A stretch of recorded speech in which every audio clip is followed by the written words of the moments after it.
Protocol माहीत नसेल तर त्या लोकांना प्रोटोकॉल काय असतो हे माहीत करून देण्याची जबाबदारी भारतीय जनता पक्षाची आहे आणि ती आता करून देत आहोत।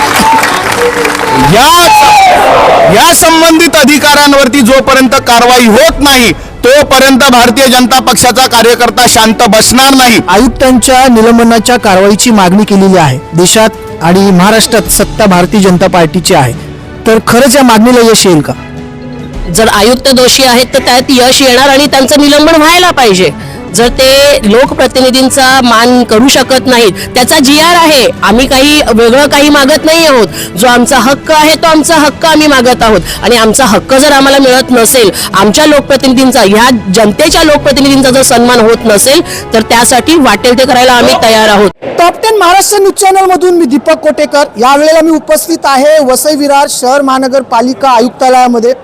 आज वसई विरार शहर महानगरपालिका अंतर्गत अ विभागाच्या आयुक्तालयाचं उद्घाटन होतं। या उद्घाटन सोहळ्यामध्ये भारतीय जनता पार्टीचे आमदार खासदार त्यांचं नाव वगळल्यामुळे भारतीय जनता पार्टी आता या ठिकाणी आक्रमक झालेली आहे।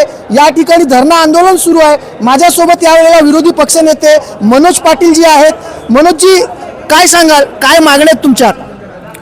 मुळात या वसई विरार महापालिकेचं प्रशासन हे बहुजन विकास आघाडीचे घरगडी असल्यासारखे वागत आहेत आणि त्यामुळे महापालिका प्रशासनाला जाग आणण्यासाठी आणि महापालिकेचे जे कोणी बहुजन विकास आघाडीचे एजंट या प्रशासनामध्ये आहेत त्यांचे घरगडी जे आहेत त्यांना बहुजन विकास आघाडीच्या नेत्यांच्या घरी भांडी घासायला पाठवण्यासाठी आम्ही आयुक्तांना सांगायला आलेलो आहोत की जे जे कोणी बहुजन विकास आघाडीचे एजंट या प्रशासनामध्ये बसले त्यांना सगळ्यांना त्यांच्या घरी भांडी घासायला पाठवा आणि आम्हाला प्रामाणिक आणि निष्पक्ष असलेले अधिकारी द्या, जेणेकरून वसई विरारकरांना न्याय मिळेल। गेली 25 वर्षे आणि महापालिका स्थापन झाल्यापासून हे सगळे घरगडी महापालिका प्रशासनामध्ये अधिकारी म्हणून काम करत आहेत आणि त्यामुळे सर तुम्हाला प्रोटोकॉल माहीत नसेल तर त्या लोकांना प्रोटोकॉल काय असतो हे माहीत करून देण्याची जबाबदारी भारतीय जनता पक्षाची आहे आणि ती आता करून देत आहोत। या संबंधित अधिकाऱ्यांवरती जोपर्यंत कारवाई होत नाही तोपर्यंत भारतीय जनता पक्षाचा कार्यकर्ता शांत बसणार नाही। भारतीय जनता पक्षाचे लोकप्रतिनिधी या प्रशासनातल्या लोकांनी नाही निवडून दिले, या वसई विरारकरांच्या जनतेने निवडून दिलेत आणि हा वसई विरारच्या जनतेचा अपमान आहे। त्यांच्या आमदारांचं नाव नाही, खासदारांचं नाव नाही आणि त्यामुळे हे जे कोणी केलंय, आता आयुक्तांनी काल प्रसिद्धीपत्रक काढलं की आम्हाला याच्या संदर्भात आम्ही पत्रिका छापल्या नाहीत, पण मला स्वतःला पत्रिका ज्या दोन्ही आल्या, एक व्हॉट्सअपवरती आली आणि एक घरी हार्ड कॉपी आली, ह्या दोन्ही महापालिका प्रशासनाच्या माध्यमातून आलेल्या आहेत, कोणी थर्ड पर्सन घेऊन आलेला नाही आहे। त्यामुळे आमची मागणी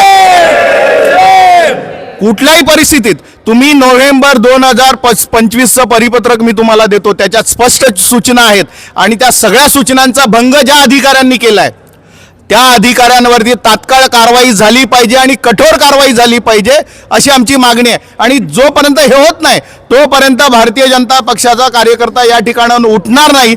आणि आता तर हे आमचे फक्त प्रमुख पदाधिकारी आले आहेत, आमचे बाकीचे सगळे कार्यकर्ते पुढच्या काही काळामध्ये येतील, संपूर्ण महापालिकेला घेराव घालतील। परंतु आता आयुक्त नाहीयेत, जाणीवपूर्वक आयुक्त गेलेले आहेत काही? अहो येतील ना, जाणार कुठे जाणार?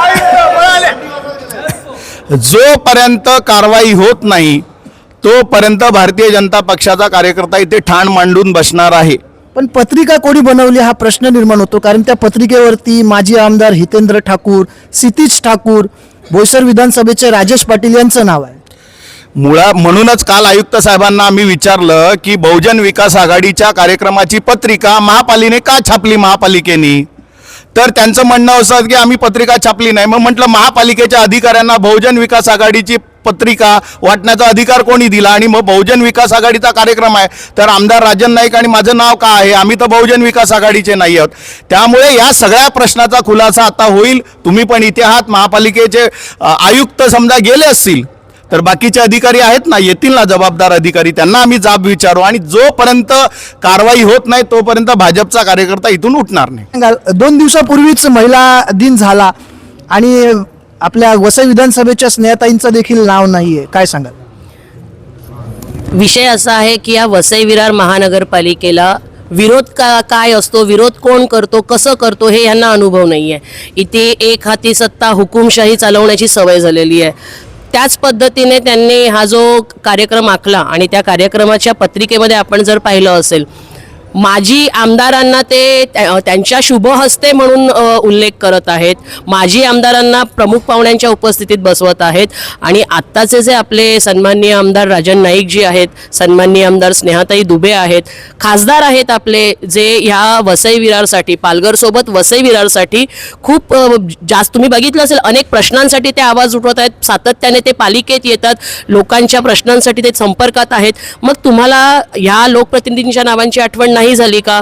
नालासोपारा विधानसभा क्षेत्रामध्ये त्या कार्यालयाचं उद्घाटन होतं आहे आणि नालासोपारा विधानसभा क्षेत्राचे जे आत्ताचे आमदार आहेत त्यांचं नाव त्यांनी खाली टाकलेलं आहे. माजी सभापती त्यांची नावं टाकण्याची त्यांना खूप आठवण आली. मग हा कार्यक्रम प्रशासनाचा आहे की हा कार्यक्रम एखाद्या पक्षाचा आहे, हा प्रश्न उपस्थित होतो. त्यांनी जो खुलासा रात्री पाठवलेला आहे, कसं आहे, ही सवय झालेली आहे इथे की म्हणजे कोणीही काहीही करावं, मी मारल्यासारखं करतो, तू रडल्यासारखं कर आणि विषय तिकडे संपवून टाकायचा, ही सवय झालेली आहे. पण नक्की विषय काय आहे? जर ते पत्रक प्रशासनाच्या माध्यमातून प्रसिद्ध होतं आहे, आमच्या व्हॉट्सॲपवरती प्रशासकीय लोकांकडून येतं आहे, घरी पोचतं आहे, ते प्रशासकीय कर्मचाऱ्यांकडून पोचत आहे, मग आयुक्त सांगू शकत नाही की हे पत्रक आम्ही काढलेलं नाही आहे.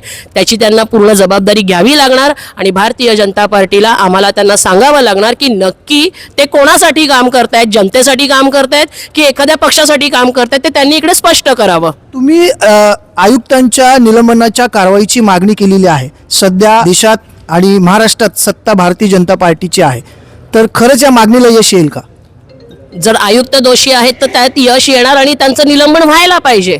जर ते लोकप्रतिनिधींचा मान करू शकत नाहीत, त्याचा GR आहे, आम्ही काही वेगळं काही मागत नाही आहोत. जो आमचा हक्क आहे तो आमचा हक्क आम्ही मागत आहोत आणि आमचा हक्क जर आम्हाला मिळत नसेल, आमच्या लोकप्रतिनिधींचा, ह्या जनतेच्या लोकप्रतिनिधींचा जर सन्मान होत नसेल, तर त्यासाठी वाटेल ते करायला आम्ही तयार आहोत. अपमान करणाऱ्या महानगरपालिकेचा आपण जर पाहिलं तर आजच्या या कार्यक्रमामध्ये स्पष्टपणे वसई विरार शहर महानगरपालिकेचे आयुक्त यांनी जो सरकारी प्रोटोकॉल आहे, या प्रोटोकॉलचं उल्लंघन केल्यामुळे भारतीय जनता पार्टी आता चांगलीच आक्रमक झालेली आपल्याला पाहायला मिळते. असं असताना भारतीय जनता पार्टीने आयुक्त निलंबनाची जी कारवाई केलेली आहे त्या कारवाईला यश येईल का? खरंच वसई विरार शहर महानगरपालिका कोणत्या तरी पक्षाच्या दबावाखाली काम करते का? पूर्वी जे घडलं होतं आता पण तेच घडतंय का? आपल्या सर्वांना याविषयी काय वाटतं? कमेंटच्या माध्यमातून आपली प्रतिक्रिया आम्हाला जरूर कळवा. Top 10 Maharashtra news, Vasai Virar.